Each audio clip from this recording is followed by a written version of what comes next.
Guys, it's Austin. Welcome to your 10th Roblox scripting tutorial. Today we're going to go over tables and a little bit of table manipulation. So, for those of you who have never heard of a table, don't know what it is just a way to store multiple variables. It can also be called an array, but that's usually in other programming languages. So I set up 4 table functions that we're going to learn about. Those are the only ones that are not deprecated, which means outdated. Hopefully you guys remembered that. So these are pretty much all the table functions. Let's set up a table. You can either do this one of 2 ways. You can either set up a table on one line, that might be easier for you to read, or you can do it like this. Press enter when you're at that, when you haven't put the second bracer up, and then you can start a new line and make it vertical like that. So whatever way you choose, a table has to be set up with these things called bracers. You can access them by pressing shift and then the bracket key on your keyboard. So let's get started. We're going to put 4 variables in our table. We're going to put the number value 1, the boolean value true, the string value word, and the object value script.parent.part. We're going to make a part in workspace, so that's true. Now we're going to try to print tab, the name of our table. Need output up. Okay. Table 1b4e2320. That looks like some sort of weird ID number. Not a number, but string, whatever. That's because it is a weird ID. We don't need that right now, and I don't think we will need that at all, ever. But let's try printing the table a different way with a hashtag. Using the hashtag on the name of your table returns the length of the table, which is usually used in regular for loops. In generic for loops, you can just name the table, which we are going to learn about today. That and concatenation, which is the action of joining 2 strings together. I'll explain that more later. So let's try to print hashtag tab. It printed 4. Wonder why that is, because there are 1, 2, 3, 4 variables in our table. So, if we can't print it by saying tab or hashtag tab, then how are we going to print it, you might ask? We're going to use the generic for loop. For I, v in pairs, tab do. So, I explained this a little bit, just briefly, in my last video, I think, but I'm going to go into detail now. I is the index number, you can call it an index. I like to think that I stands for index, but every value or variable in your table has a number assigned to it based on the order it's in. So the first value, 1, would have the index 1. The second value, true, would be 2 because it's the second, and then 3, 4, so on. Then v is the actual variable or value. 1 is v, true is v, word is v, script.parent.part is v. It's all v, and I'll show you what I mean in just a second when I print it. But you can either say in pairs or in next. It does the same thing. You could say in next if you want it to be fancy. It's whatever. Then you just call the table here by saying the name. So we're gonna first print I. Print a bunch of numbers. That's because we have 1, 2, 3, 4 values in our table. Now let's try to print v. It printed 1 true word part. That's because all of these are v. Let's try to print I and v together.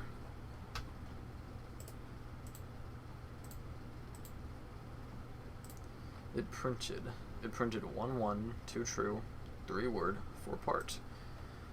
That's what I mean by everything is assigned to an index number in the table. You see that here. That's pretty much how all tables are set up. Whether you do it like that vertically or not, that's how they are. If you did want to set up a table vertically, though, I'm pretty sure you would do it like, I'll show you. Yeah, you would use brackets. Maybe not, I'm not sure.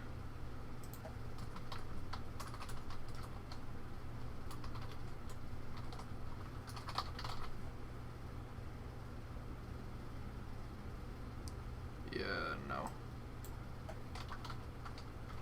Cat one.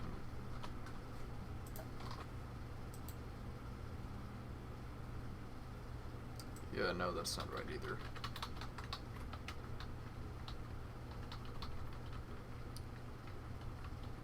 Okay, we'll just leave it like this for now. So now we know how to print our table. Let's say you don't have a table, but you still want to loop through something. You can say, for example, game.workspace, get children. I'm pretty sure I explained the built-in function get children in my last video on built-in functions, but get children just returns the table of the children of whatever you are getting the children of. So this returns a table of the children of workspace, everything. So now let's try to print that. It printed 1 terrain, 2 camera, 3 baseplate, 4 script, 5 part. That's because I'm not sure if it printed these in any particular order. Well, it must have. I don't know, but it just went through everything, workspace, put it in a table. You could also say game.workspace dot model get children, and we can,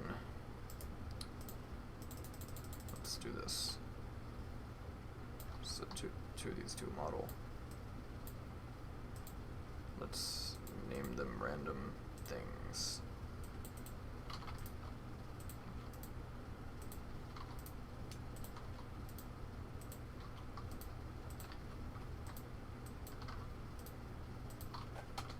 Okay, there we go.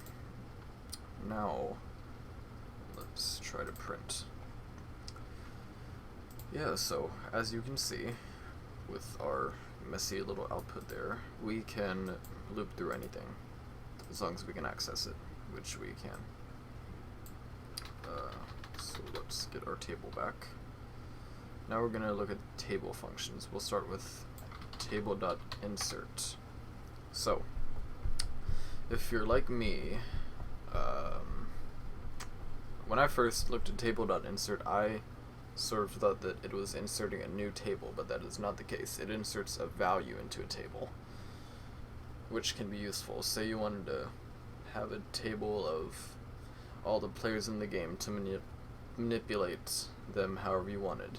You could use table.insert on players that join the game server, and then manipulate them from there however you want. It just depends on how you're using it.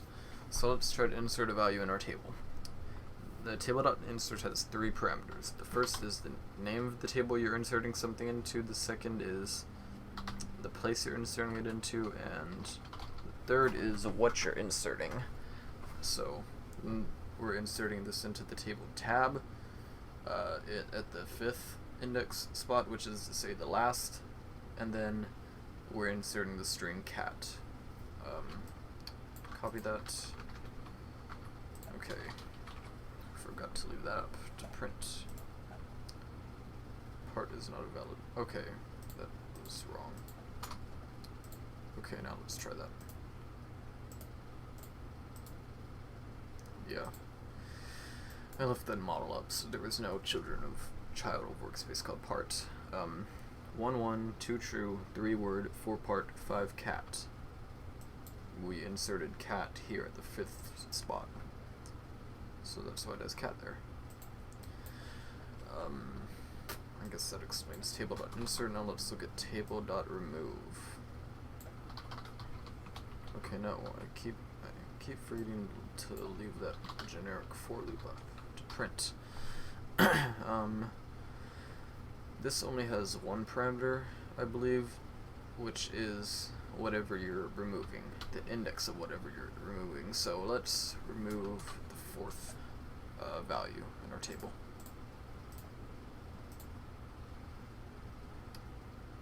Table expected got number.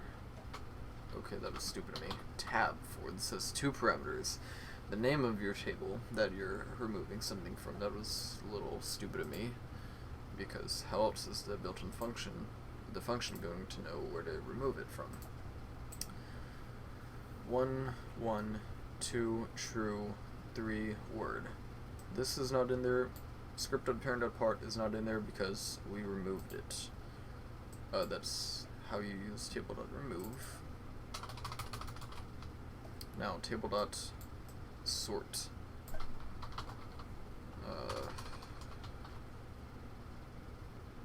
Okay. Let's try to print this. Attempt to compare user data with number.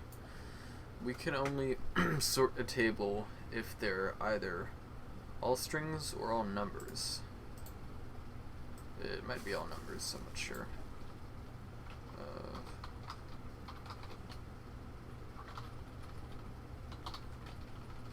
Let's try it with strings.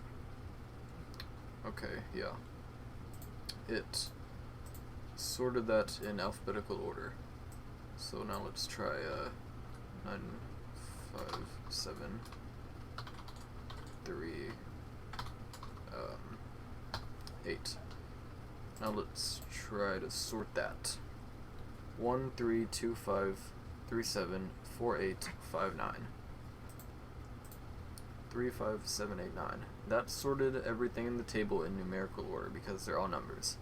If you have a table that has numbers and strings, or anything else for that matter, it won't work because you can't compare number to user data, like that error line said.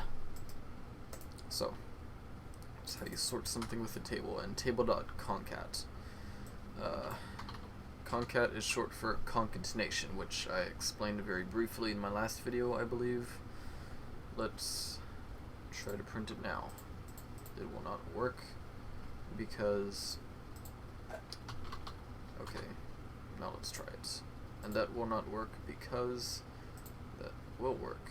9, 5, 7, 3, 8. Yeah, it couldn't concatenate them because there are no strings to concatenate. That's a very funny word.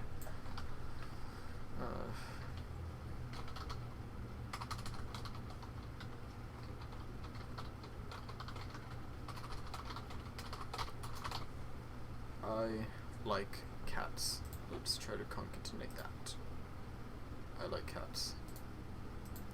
This joins together all the strings in your table, like actual concatenation. Not to say that this isn't actual concatenation, because it is. We just proved it by printing that. So if your table is composed of strings, well, let's try to add some number values. Let's see what that does. Yeah, oops.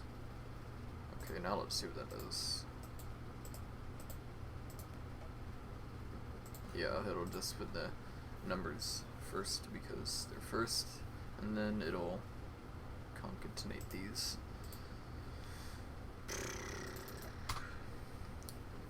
I don't use that or table.remove or table.sort that much. The only one that I think I've really ever used in a script is table.insert.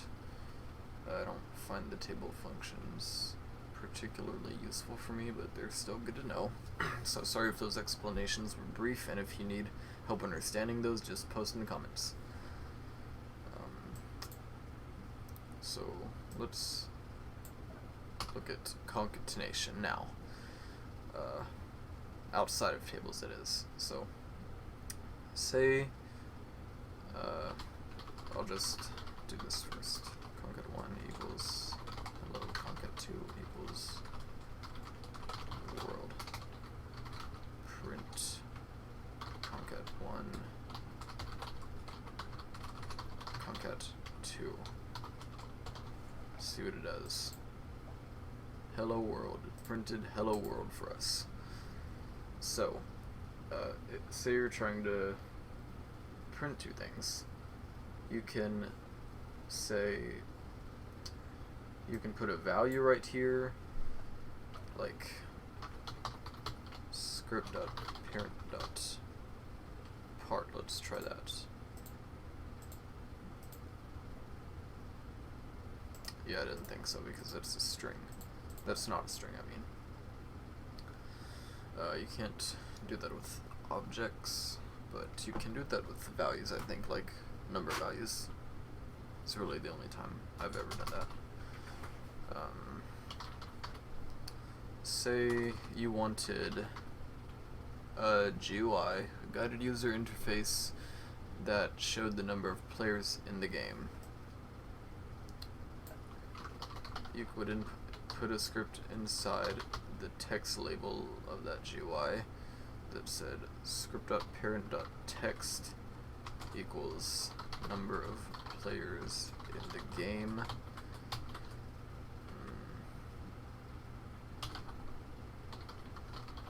Let's say we had a value called players that somehow stored the number of players in the game.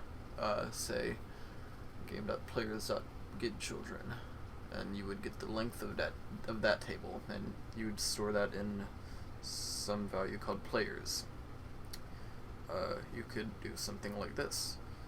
It would get the value of that, and it would concatenate it right here. If you had 5 players in the game, it would say there were 5. If you had 10, it would say 10, so on.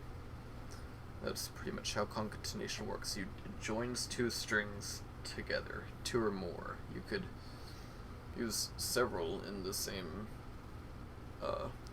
line if you wanted to. Just depends on your purpose, I guess. So, that is all we're going to go over today. Concatenation, generic for loops, tables, and table manipulation. A little bit of it. But thanks for watching, guys. If this helped at all, please like the video. Yeah, subscribe if you'd like. It would help out a lot. And the next tutorial I'm going to make, I believe, is going to be on something called scope. I'll explain that more when we get there.